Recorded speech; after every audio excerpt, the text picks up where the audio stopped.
berlari, kami tertinggal, bukan karena malas, hanya kurang modal.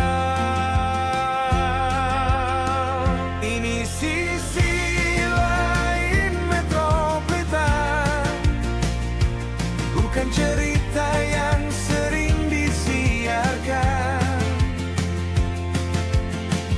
Kami hidup di balik Tanah Abang sejak lama dikenal sebagai jantung ekonomi Jakarta.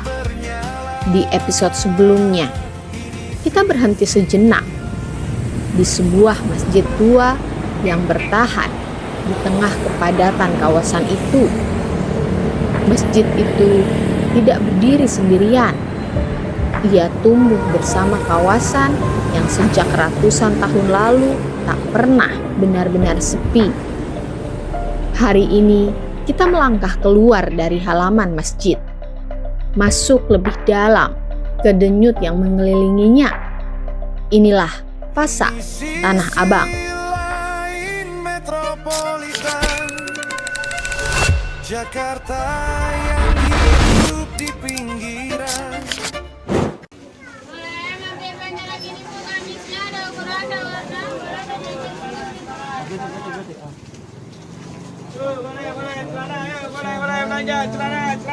Dan gegap gempita, ada denyut yang berjalan tertatih, hidup yang tumbuh tanpa sorak.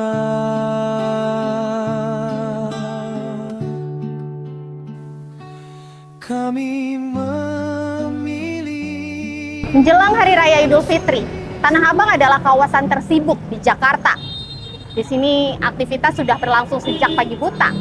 Barang diangkut, langkah dipercepat, dan suara bertabrakan. Pasar Tanah Abang bukan cuma sekedar tempat, tapi dia adalah sebuah titik pertemuan. Inilah sisi lain Metropolitan. Jauh sebelum gedung-gedung berdiri, Tanah Abang hanyalah tanah lapang di pinggiran Batavia. Pada tahun 1735, pemerintah kolonial melalui VOC memberi izin berdirinya sebuah pasar di kawasan ini. Pasar yang kini dikenal sebagai Pasar Tanah Abang. Awalnya, pasar ini hanya buka seminggu sekali. Namun, arus manusia tak bisa dibendung. Permintaan tumbuh, hari pasar semakin bertambah. Dari sinilah Tanah Abang mulai menemukan perannya. Pasar Tanah Abang itu kan memang dia tandem dari pasar lain yang juga pada masa itu sudah dibangun, gitu ya. Karena kan pemilik dari pasar itu kan adalah dulu orang swasta, bukan pemerintah. Jadi dia itu meminta izin untuk membuka pasar. Siapa dia? Yang kita kenal dengan Justinus Pink. Dia juga penguasa tanah di sekitar situ. Termasuk juga dia lebih dahulu membuka pasar Senen, ya, pasar Senen dibuka tiap hari Senin. Akhirnya dia diizinkan membuka pasar lagi pada tiap hari Sabtu, gitu ya. Maka dia karena hari Sabtu itu hari yang kurang bagus menurut pemahaman beberapa orang, gitu ya. Maka ketika Justinus Pink itu juga membangun pasar Tanah Abang itu pada hari Sabtu, maka karena lokasi kawasan itu bernama Kampung Tanah Abang atau Tanah Abang atau Danah Abang, itu maka dia nggak pakai nama hari Sabtu, karena hari Sabtu itu hari suci lah, hari apa yang mempunyai makna apa yang harus dihormatin, gitu. Jadi maka di buka pasar Tanah Abang. Jadi begitu, jadi dia tandem. Kalau di bagian timur kemudian itu untuk menampung kebutuhan dan segala macam itu di Pasar Senen. Kemudian dia belah kampung dari Pasar Senen, kemudian melintas kepada Wiltefreden menuju kepada yang sekarang Jalan Budi Kemuliaan itu, terus nanti ketemulah dia Pasar Tanah Abang.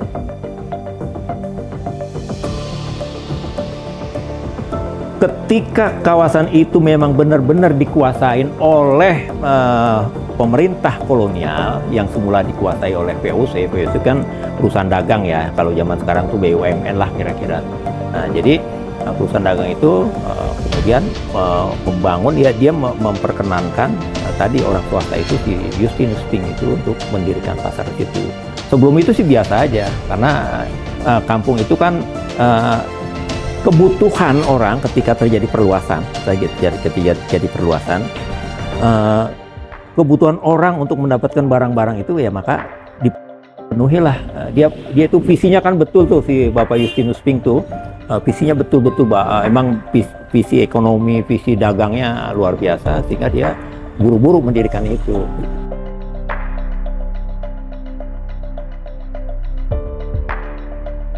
Cerita pasar ini bermula pada tahun 1700-an. Saat itu, Batavia masih berada di bawah kekuasaan kolonial Belanda. Di kota pelabuhan yang sedang berkembang itu, seorang tuan tanah bernama Justinus Fink mendapat izin untuk membuka pasar baru. Tempat itulah yang kemudian dikenal sebagai Tanah Abang. Nama itu diyakini berasal dari warna tanah di wilayah tersebut, yaitu tanah yang kemerahan. Dalam bahasa Melayu lama, kata abang merujuk pada warna merah.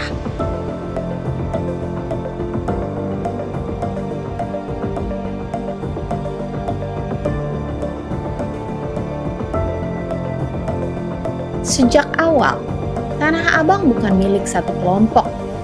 Ia dibentuk oleh perjumpaan. Pedagang multi etnis datang ke Tanah Abang dengan tujuan yang sama, mencari penghidupan. Pedagang Tionghoa membawa jaringan dagang dan logistik. Warga Betawi mengisi ruang dengan kehidupan sehari-hari. Saudagar dari berbagai wilayah Nusantara datang dan pergi membawa harapan. Kain, sayur mayur, rempah, kebutuhan rumah tangga berpindah tangan di antara bahasa dan latar yang berbeda. Dari pertemuan sederhana para pedagang inilah denyut ekonomi perlahan mulai tumbuh. Sebuah pasar kecil di pinggiran Batavia yang kelak berkembang jadi salah satu pusat perdagangan terbesar di Jakarta.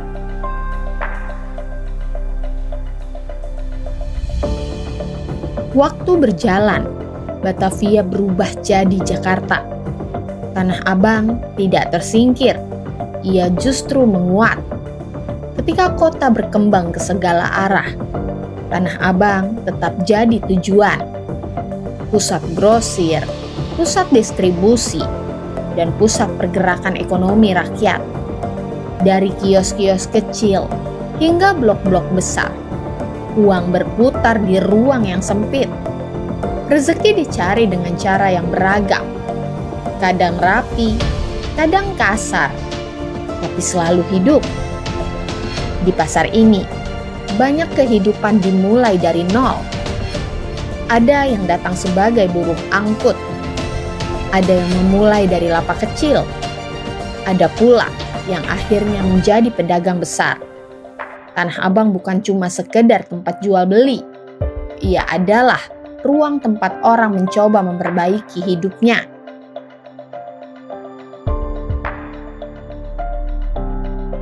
Di Tanah Abang itu salah satu konsentrasi etnik Arab yang kalau si Cina kan, kalau Tionghoa kan dia nanti ada di Glodok, ada di Jatinegara, ada di Pisangan, itu kawasan-kawasan dia. Tapi untuk berdagang mereka semua bersama-sama. Sampai sekarang yang dikenal Darul Aitam, kemudian Said Naum, itu di situ konsentrasinya masyarakat Arab. Dan dia berdagang di situ. Kalau si Arab itu dari dulu sebetulnya si Arab sama si Tionghoa ini berdampingan. Ketika dia ada di Glodok, maka dia ada di Belandongan, gitu ya. Glodok kan dekat tuh sama Belandongan, Jakarta Barat. Jadi mereka berdagang di pasar-pasar. Seperti itu. Jadi emang dari dulu dah. Nah, kemudian orang-orang kita yang orang-orang pribumi, salah satu yang menonjol nanti misalnya Melayu, orang Melayu. Dari orang Melayu itu kemudian nanti muncul ekspresi kesenian juga ya, kesenian yang lain, misalnya kesenian musik Samra, musik Melayu. itu jadi muncul di situ. Maka kesenian-kesenian yang bercorak Melayu di situ sangat kuat. Sohibul Hikayat, kemudian juga apa tadi itu musik sambra dengan tari. Tradisi Islam diperkuat kemudian oleh orang-orang Arab yang memang sengaja datang ke situ untuk melakukan dakwah dan mendirikan sekolahan. Ya itu terus menerus, pasar itu nggak pernah dimiliki oleh pemerintah. Itu dari zaman dulu itu swasta. Barulah kemudian dia dikelola oleh pemerintah ketika sudah merdeka, zaman Ali Sadikin gitu. Maka ketika pemerintah DKI Jakarta punya yang namanya PD Pasar Jaya, perusahaan dagang PD Pasar Jaya, maka dia pasar-pasar yang dikelola oleh masyarakat itu, kalau mereka nggak bisa mengelola, maka kalau zaman itu kan ada nasionalisasi, kemudian di Jakartanisasi gitu ya. Di Jakartanisasi itu dikelola oleh pemerintah. Banyak pasar-pasar seperti itu. Sejak zaman dahulu, sentra yang memang ya zaman dia nggak pernah pudar ya. Popularitas pasar itu nggak pernah pudar. Nah, ya kan namanya pusat pasar, dia nggak pernah pudar kecuali pada masa Jepang. Memang pada masa Jepang itu semua kan kondisi kita payah, meskipun dia juga karena Jepang itu kan beda ya, tujuan dia ingin penjajahan pendudukan Jepang itu berbeda. Nah, dia itu tetap dia stabil, pasar itu tetap, kecuali memang pada saat misalnya di tahun awal abad 20 itu keadaan masyarakat kurang bagus, kemudian kebijakan pemerintah yang namanya politik etis juga memberikan ruang yang cukup besar kepada masyarakat untuk untuk juga ikut terlibat dalam pasar itu. Jadi dia nggak pernah menurun kesohoran dari pasar itu, dan dikelola oleh swasta dari zaman dulu.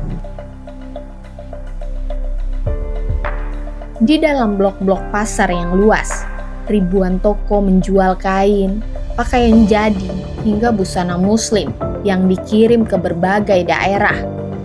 Barang dari Tanah Abang mungkin bisa ditemukan di pasar kecil di Sumatera, di toko pakaian di Kalimantan, hingga lapak pedagang kaki lima di Sulawesi. Dari lorong-lorong pasar ini, rantai perdagangan bergerak ke seluruh negeri. Jakarta mungkin ibu kota politik, namun bagi banyak pedagang, Tanah Abang adalah ibu kota perdagangan mereka. Bahkan tak berhenti sampai di sini. Premanisme di kawasan itu juga sudah terkenal sejak zaman dulu. Di sini, siapapun datang dengan tujuan yang sama. Sebagian bukan untuk berdagang, tapi untuk memanfaatkan keramaian pasar itu sendiri. Pasar ini jadi cermin sederhana bagi kehidupan di kota besar. Memang banyak preman-preman yang berkembang di situ. Misalnya, maka ada yang terkenal menguasai kawasan itu pada masa itu adalah yang disebut dengan Bapak Sabeni. Sekarang ada nama-nama jalan tuh di situ, Jalan Sabeni. Si Sabeni ini jawara di situ. Dia itu melahirkan silat yang namanya silat, ya mengambil nama dia, tapi silat itu sebenarnya mengambil nama silat kelabang nyebrang. Jadi kelabang nyebrang itu salah satu. Jadi dia kalau preman pasar ini dari zaman dulu senantiasa didatengin oleh preman-preman, karena itu pusat pendapatan mereka di situ. Ya, lu mau tukang jago, tukang palak, tukang tukang parkir dari zaman dulu sudah ada yang markirin delman, yang markirin kuda, yang markirin sepeda, itu dari zaman dulu sudah ada.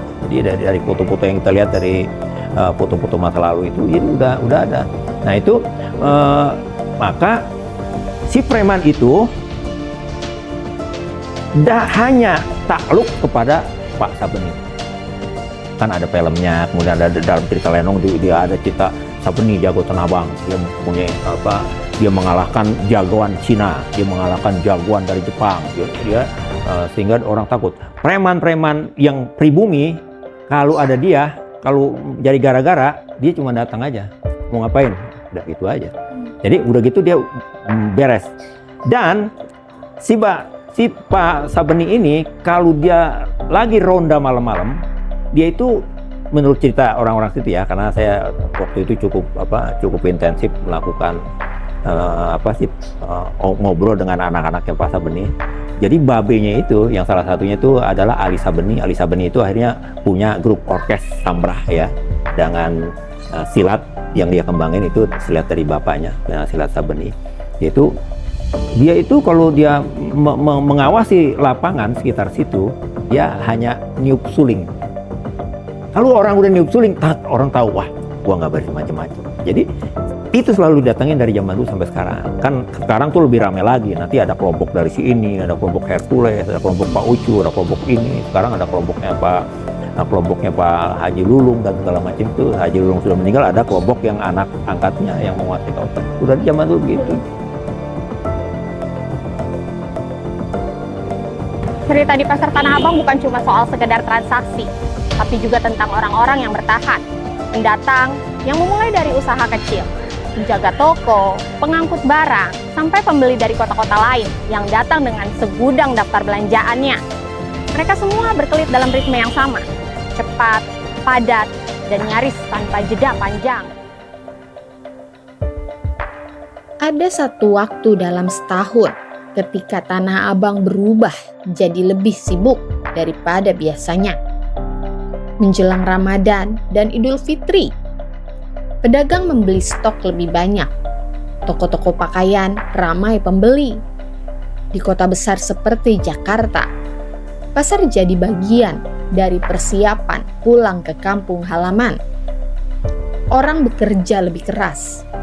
Pedagang berharap dagangan mereka cepat habis. Buruh pasar berharap adanya upah tambahan. Karena setelah itu, sebagian dari mereka akan pulang ke kampung halaman, membawa hasil selama kerja di kota. Di balik gedung tinggi berkilau kaca,